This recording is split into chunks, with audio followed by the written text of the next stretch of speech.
Today, we will see how to do the one-time setup on FaceBat. First, we will log in.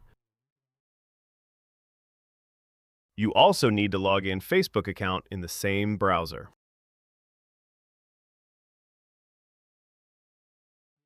This is how we will open the dashboard.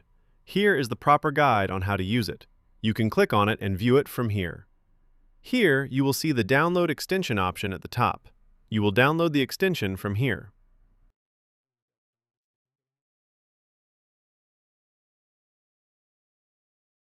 Open the folder, right-click and select Extract All.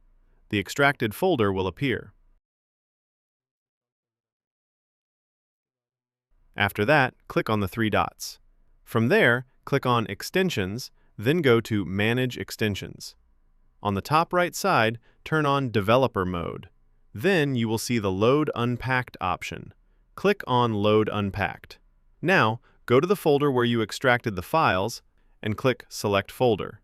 The Facebook extension will be loaded. From here, you can pin the extension. Click on it. Now, the dashboard will be loaded. It will show you the connection. You can use any tool from here.